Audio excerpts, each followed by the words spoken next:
What up? It's DJ EFN, one half of the Drink Champs, and you're listening to Chris and Lou on the Breeze Shooters podcast. Let's go. My man.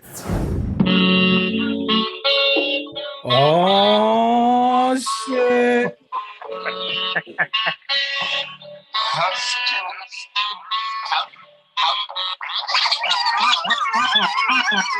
Ever since we got Hollywood, you know. No, we always keep it with the essence, man. But trying to cue that up in the studio, though, good luck. I'm working on it. But go ahead. What's up, everybody? Welcome back to Breeze Shooters podcast. This is a remote recording today because we have a big guest, Chris. When I say big, we got big time. We have the one and only DJ EFN joining us from the Drink Champs podcast. We're gonna chop it up with him. He's gonna talk about how he got started and all that good stuff. And with that being said, DJ EFN is coming in right now as we speak. Now, ladies and gentlemen, so this is the Breeze Shooters podcast. I'm your host, Lou, joined by my very good friend, Christian. Yo, we spoke about this. Oh, you know, all right. I'm sorry. CS Smooth. Shit. What's going on, brother? How's everything, man? What's good, I'm here. Hey, DJ EFN. What's up, Bob? Welcome, sir. Welcome. Hey, first, I got to start by saying... No. Let me take care of that part. Okay, go ahead. I want to apologize.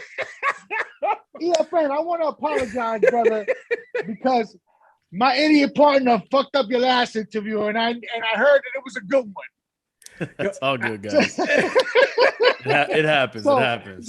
So I appreciate you coming back. Now you can continue, Lou, with your, go ahead. Hey, ladies and gentlemen, just know that DJ EFN is a true gentleman, man. I asked him, he'd even bat an eye. He goes, no problem, man. I understand. So I really appreciate that, DJ EFN, because I know your schedule is insane, man. You guys have been really working overtime lately, man. We're all busy in life, guys. Come on. If you got families, you got a life, you got jobs, everybody's busy. So, I got two little ones, and that's keeping me the most busy. Oh, my God. Oh, man, I feel for you. God bless. Thank you. So DJ EFN, let's start in the beginning, man. How do you get started in the DJ industry, promotions, and, having the shop, the merch shop? How did it all start for you? Man, that's a lot to take on there as a question. I'll try to condense it, but basically just being a fan of the culture and the music and living the culture before I even knew I was living the culture, just being a kid, break dancing and doing graffiti and jacking tapes at the local record shop and all that, and holding the boombox and all that. I was just a fan of the music, man, of the culture. And then I always gravitated towards the DJ. When I would see the DJ, I was like, man, that's a powerful position. And when I would go to the local skating rink and the DJ was playing music, that was the first time I actually saw a DJ doing his thing. I was like, man, this motherfucker's controlling the whole energy in this room, and I was like, yeah, I want to do that. So later on, fast forward, I'm graduating high school with my crew, 93. I'm getting out of high school. I'm trying to figure out what to do in life. Me and my boys, the whole crew, were just hip hop heads, that we were just supportive of the local culture. And one of the things that was going on around us is that we noticed is that the local scene there wasn't a lot of pride in being a Miami hip hop head. So that was like our mission statement as a crew, Crazy Hood. Like, let's build something, at least be a part of helping build the local pride in terms of the hip hop scene and trying to help put Miami on the hip hop map. It had been on the map with Two Live Crew and stuff like that, but the style of hip hop that we were listening, like lyrics and a certain type of production. So that's what, that's what it was. And then I just, I wanted to be a DJ. I just never had the funds to get tables, and I got the DJ starter kit in the back of the Source magazine. Those were my first turntables. Two belt drive Geminis, and which are terrible turntables, but you couldn't tell me shit at the time, and I had one little crate that was half full with records, and I told myself, one day I'm gonna fill this crate with records. Wow. Nice. You know, and fast forward, I'm getting free records from all the labels, and I got 30,000 records, and it was, you know, it was on. So that's basically, you know, the basics of how I got started as a DJ and started my trajectory in a career in the music industry. And then, you know, everything, like I said, was all about putting on for the scene and trying to help the local scene. And that's where the store came in, Crazy Goods. So 93 is when I started the company, and 94 is when I started putting out mixtapes. 97 we opened up the store Crazy Goods, which was a little local hip-hop shop that sold hip-hop gear and mixtapes and graffiti paraphernalia, and we had a record pool and all of that. And that was because that was not easily accessible locally here in Miami. There was maybe 2 or 3 other shops like us in the city, and that was just something that I would have people come in and do in stores, you know, when they would come into town to do shows, because back then, pre-internet promotion days, the artists had to go to record shops or wherever the culture was to let people know they were in town to do something. And that's how the store happened, Crazy Goods. EFN, let me ask you, do you have exposure to business? Does anybody in your family have a strong business background? Because it seems like everything you're laying out for us would require some business acumen. And you did it from the jump. Yeah, I know. Like, and you were a young kid straight out of high school. Exactly. So that's kind of is real, you know, kudos to you. That's I commend that. That's awesome. Okay, so I didn't grow up with my pops. He wasn't around as much, but I'm not gonna say that he was completely absent. Okay. It wasn't, you know, my parents broke up when I was mad young. I was born in LA, and they divorced they got separated when I was like 4 or 5 years old, and my dad moved to Miami in the heyday of the 80s, Cuban, Vietnam Marine veteran, you know, cocaine cowboy days. He came out here to live the dream, you know, and so we tried to move out here. They tried to work it out, and we moved back and forth. It didn't, you know, my dad had PTSD, alcoholism, a lot of things going on with him because of the war, and so it didn't work out.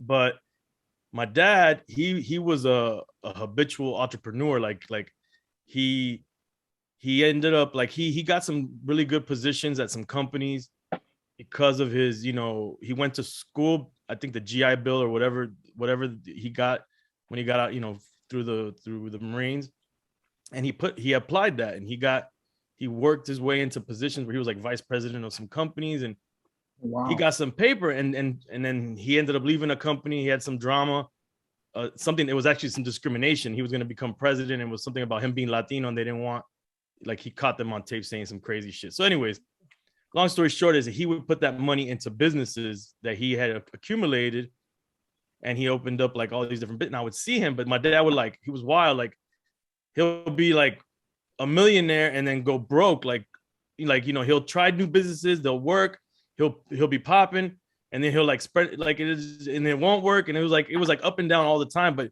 what was ill is that I saw him building things from nothing, like these businesses, and he would build them up, and then it would fall apart for whatever reason.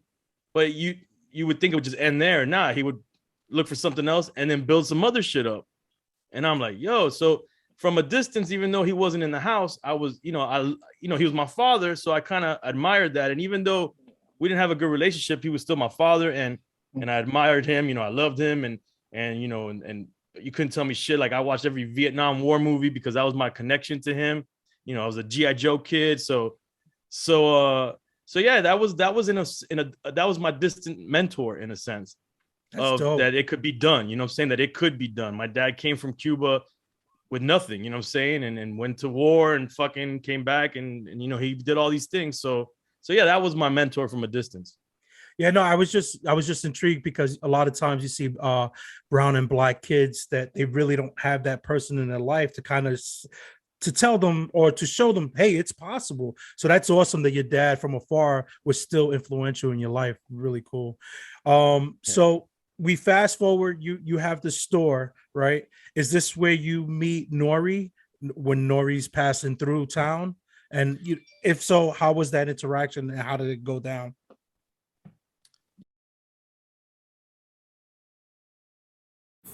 I don't know if you guys have ever heard of Live on Sundays, the big party in Miami, the big hip hop club that's like it's kind of world renowned. The guys that do that, they've been party promoters in the scene forever.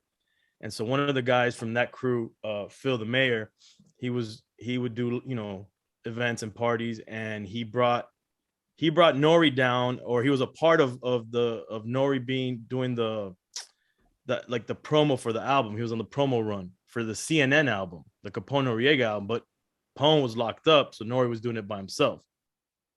And me and my boy Phil, the guy, you know, the party promoter, he already knew we had the store. He would bring folks by the store to do in stores to promote whatever artist was going to be wherever, you know. And so he ended up bringing Nore. And this is early. This is still CNN days. And, you know, but Nore was already buzzing, and especially, you know, being Latino, just hearing anybody spit anything or knowing someone's Latino, you know, it just, you know, it enhanced that. So I already knew he was Boricua. He was trying to throw Spanish in his lyrics, you know what I'm saying? And you know, that was dope, and that was all we needed. So when he came through, we were already fans of the music. I already been putting Capone Noriega on my mixtapes, and I was already doing my mixtapes. So I had him do some freestyles. He came through, we kicked it, and we just got along. His crew got along with my crew. And for whatever reason, we just kept in contact from that point on. And we were like his Miami crew. Nice. And I think it was actually something really smart that he did. You know, I don't think it was something that was exclusive to us. I think that he was building his network around the country with people like us, and which I think was smart of him. You know, the thing with me is I kept that, you know, I was making sure that connection stayed solid, and we did a lot to the point where, you know, where we're at now. At what point did you guys decide, hey, there's chemistry here, we could take this maybe to a podcast or a radio platform? I mean, we never had a formal discussion about it. What it was is that Nore moved to Miami after he did his reggaeton album. He felt that like the English speaking hip hop scene turned their backs on him after that album, you know? Yeah. Not to put words in his mouth, but he kind of fell back for a second, and he took a break, and he moved to Miami. He moved around my studio, and he basically told me, and you know, and I'm paraphrasing, like, yo, E, bring me back to hip hop. Oh wow. And so, because he knew I was like a diehard, I didn't fuck with reggaeton. When he told me he was doing it, I thought it was a joke. So you know, I didn't see it. At the time, you know, we were, and I tell this to people in the reggaeton scene now, you know, no disrespect to them, but we were fighting so hard for respect for what we were doing in the English market. And, you know, and we were just about these lyrics and about this respect. And then when I heard reggaeton, I felt like it was a step backwards for, you know, like the Latino MCs and for what we were trying to do. But I see what it evolved to, and I have a lot of respect for it now. But, so, you know, when he came back, he's like, yeah, bring me back to hip hop. So we got to the studio, and I don't know if y'all remember this freestyle he did. It's like a record, basically. The first thing I had him do was I looped D Nice's record, My Name is D Nice. Uh-huh. And he did a joint, My Name is N.O. And that was one of the first things we did in the studio when he was out here. And Flex played it and went crazy. And you know, and then we started just doing a bunch of records after that. And shortly after, we started doing an XM radio show. Shout out to Leo G 66 Raw on XM. And this is before Sirius XM merged together. And we were doing that out of my studio. We did it after the merger. We did it for like 3 years. It was basically Drink Champs without calling it Drink Champs, and basically without guests, because not a lot of guests were coming to South Miami where we were at. So we did that. And then he did a new CNN album. He went off to Europe to tour. I had this group Mayday that I was managing that got signed to Tech Nine and Strange Music. That plaque right there is from them with Kendrick and Tech Nine. And I got busy, he got busy, and we stopped doing that show. We didn't make a penny off of that Sirius XM show. We did it for fun. And then my homie Godfrey, who was a big podcaster, he was always advocating for podcasting. He was putting that bug in my ear. And then I started to put that bug in Nore's ear, and he wasn't seeing it. And it took me a few years to finally convince him to do it. And then, you know, it probably took like between 3 to 5 years. I don't know. It's all like memory. And to go back a little bit, the name Drink Champs was something that we would say in my studio. My crew and Nore there and everybody is like, we were big drinkers at the time. And if you couldn't handle your liquor, you're not a drink champ. That's what we would say. And I thought that was a dope term. So I was like, man, let me see if someone has a .com or the social handles. And I just started grabbing up Drink Champ and Drink Champs. I just thought it sounded dope. I didn't know what it was going to be. It could be a gear, like a gear company. It could be a bar someday. I don't know. I just grabbed it up. So fast forward, as I'm starting to get more serious about trying to do a podcast, I say to myself, I think calling it Drink Champs would be dope. And I had my homie Scam, who was already a legendary artist and MC, who did the stuff for Eminem's, the Slim Shady LP. He did the Beats Rhyme Life artwork for Tribe Called Quest. He's a Miami native as well. He's from Carroll City. So I had him do the logo for me. He created the logo. And then when finally Nore was ready, and I'm condensing a lot of things. There's a lot that happened in between. But finally, when Nore was ready, I said, he's like, all right, I'm cool. I was like, all right, let's call it Drink Champs. He wasn't sure. He's like, I go, look, I got the logo. I got everything ready to go. I got the fucking IG. I got everything. It's ready. Like, let's just call it Drink Champs. He was like, all right, fuck it. Let's go. Let's call it Drink Champs. Let's go. That's the beginning. And it's freaking perfect, man. When it comes, I see the layout, and like I sit down there, and it's like everybody's in my living room. That's the feel. That's the vibe you guys give out, and I fucking love it, because it's like when we sit down just to shoot the shit, and we just boom. So it's awesome. So real quick, it's crazy that he didn't really like grasp the vision of podcasting when he actually saw that reggaeton thing. Because I'll be honest with you, to my opinion, I'm a hip hop head too, and I love old reggaeton. This trap, this new trap reggaeton. Bad Bunny is Bad Bunny and stuff like that. Right. But I think that Nore was that bridge. After Nore was the bridge. Yeah, absolutely. At least for the Puerto, reggaeton, like that bridge was Nore, and I'm like, so I would think that it based in Miami, that, and how the Spanish culture in Miami is predominant. Huge, yeah. I thought it would have been like you merging, the hip hop, but I could see your point where there's certain things you don't people, like when we're set in our ways, we don't really want to, and we still don't want to. I don't want to mix my hip hop, my old school hip hop with the reggaeton. Each has his own identity. So I understand what you're saying. But regarding the podcast, I was surprised that he might have given you a little bit of hesitation when he saw the reggaeton vibe back then. Yeah.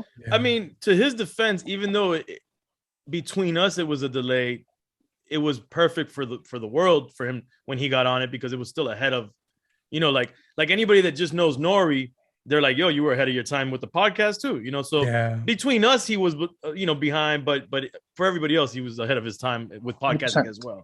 Mm-hmm. Yeah, no, but Eid, how does it feel being a pioneer? Because to be honest with you, I see 1,000 podcasts now. They all have that format, and we even do it to some extent where we have the bottles out and we're just drinking and having a good time. But you guys are the pioneers, man, of that, and that must feel kind of special in the sense that you guys were ahead. And when did your podcast officially drop? What year was that? So this month makes it 6 years exact. Wow, it feels longer. It feels longer, to be honest with you. Man, to me, 6 years. When we started it, it wasn't supposed to be a big thing. We were like, let's just do it. My goal was, since we didn't make any money off the Sirius XM show, my only goal was, let's at least make a little something. Yeah. That was my goal, just a little something. It was gonna be a side thing that I go, look, me and you, we get together, we talk some shit, and we make a couple $1,000s a month. We're good. Absolutely. We're good. And what the funny part is that for 6 months, when it blew up, because it blew up from day one, for 6 months we didn't make a dime, because it blew up so quickly. We were on CBS Radio, who was distributing the podcast. They did the advertising people there, which were regular like radio advertising people.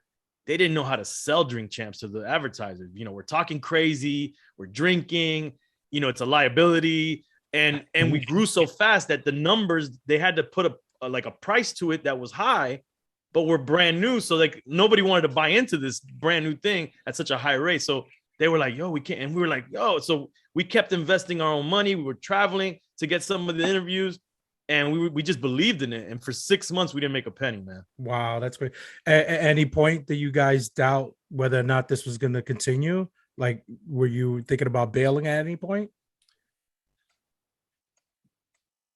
man. I mean, and I'm pretty sure I can speak for Nori. We love it. It kind of starts to get corny when you keep saying the culture, but we love the culture so much. You know, we love the music so much that for us to be doing something that people were appreciating, that was getting this feedback, that was payment.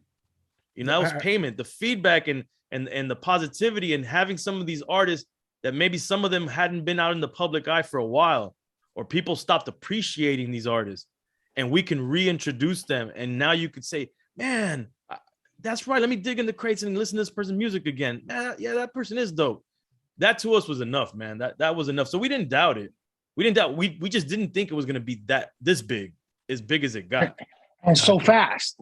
So like it took over our lives. Like I had all kinds of shit going on. He had other things going on.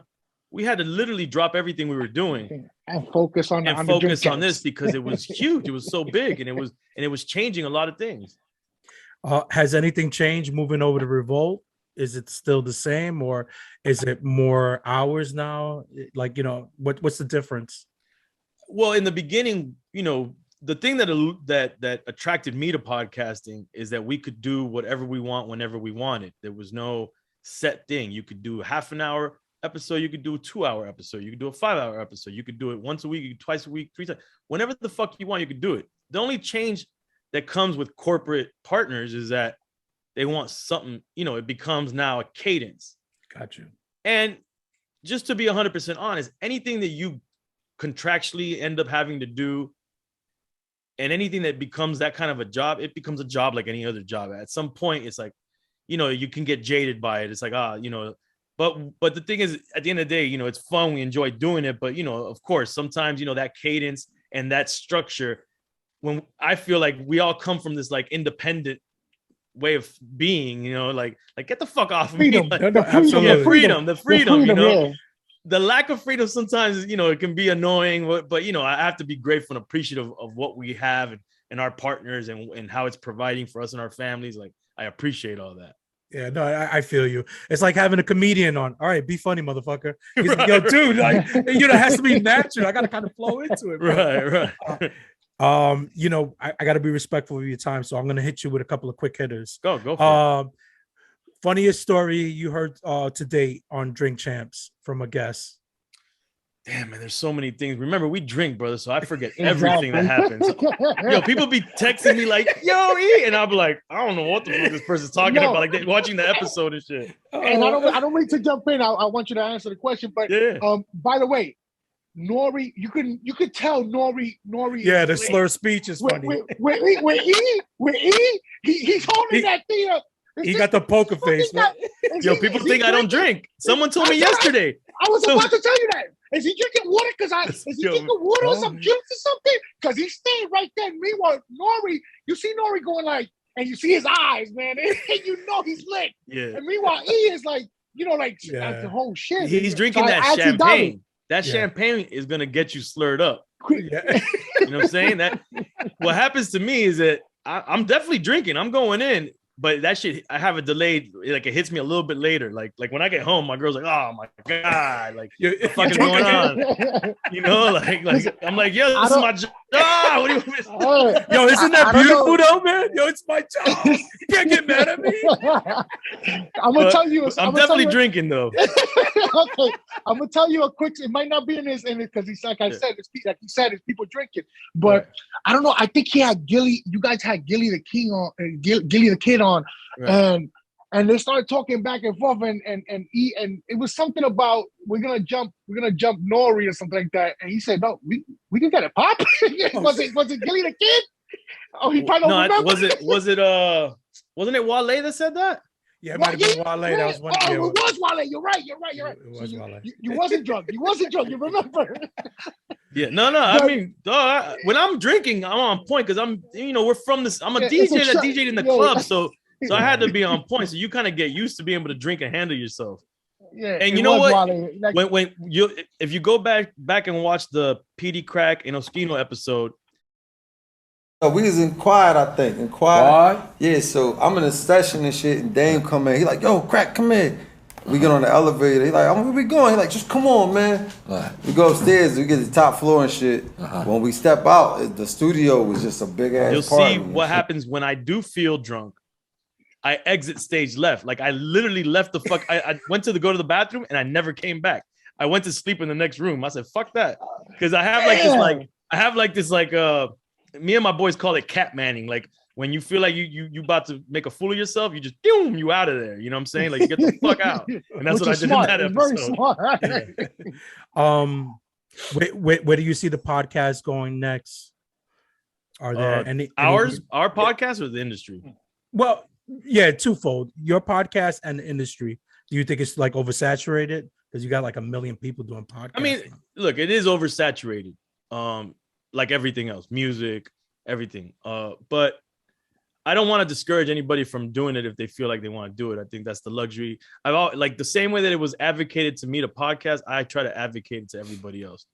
You know, don't do it. Don't try to do it because you think you're gonna become a millionaire. Because that oversaturation has brought, you know, that percentage of people who are gonna make money is really low now. But if it's something for you to have an outlet to speak and speak your mind and enjoy something, do it. Do it because you enjoy it. So I advocate everybody, you know, if you want a podcast, do it. The technology and the tools are there and they're free and inexpensive to get started. So just go ahead and do it. In terms of the industry itself, it's crazy because podcasting is really an old thing. You know, if you really think of it, it's internet radio, basically. Absolutely. You know, so it goes back. And podcasting itself, as podcasting has been a while, ever since it was introduced in the app on the iPhone, which was early on. But it seems like, you know, the pandemic has kind of like it brought in, and this is where it got really oversaturated, and it brought in all these celebrities because they weren't acting, they weren't doing this, they weren't doing that. So they started doing podcasting and basically digital content like YouTube stuff.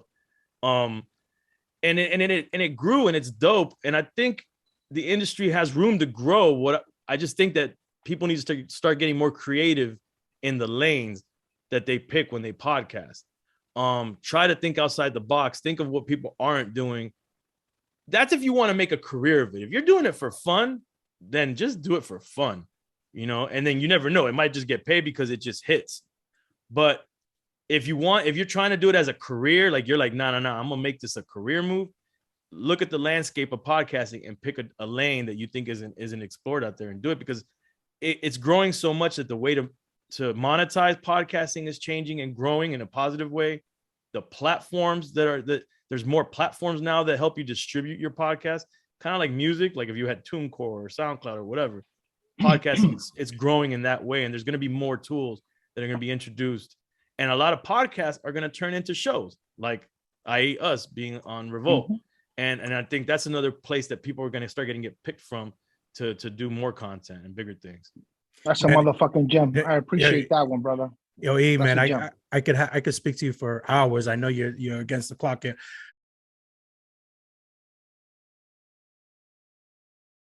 Real quick, you recently had an interview with Kanye. Phenomenal job. I never seen him so unguarded before. Any funny moments that you could share about your interview or it was like a whole week you spent with Kanye. I know there had to be some funny moments, things he said or. Yeah, I mean, Nore spent the week with him. I spent that day with him. Excellent, right? But it felt like a week in that one day. Yeah. Kanye was fucking dope, man. Like, you know, I think it's ill how since Drink Champs, he's been like on this crazy run. Like, It's like, I don't know if someone hit me today, someone I've known for years, someone that went to school with me, and she was like, yo, like, did you guys plan this? Like, plan all this stuff to happen with, you know, with Drink Champs, the episode with Kanye, and then the documentary and all this stuff. And I'm like, I didn't plan it, but maybe Kanye planned it, because the dude is fucking smart. They do, you know, smart, yeah. Because it almost seemed like we were the beginning of this run. And you know, what I really love that we were able to showcase him in a way that people hadn't looked at him in a while. They you know, like we kind of like brought him back to hip hop, sort of say. Yes. And I just think all he needed, and which we provided, was a platform with no time constraints where he could just be himself and get all these thoughts out and allow people to judge him fully for what he's saying and not for clips. And I think that's what happened. I'm sorry, you got to give yourself more credit in that, because he's been on other, like, I guess, platforms where there's the time constraints.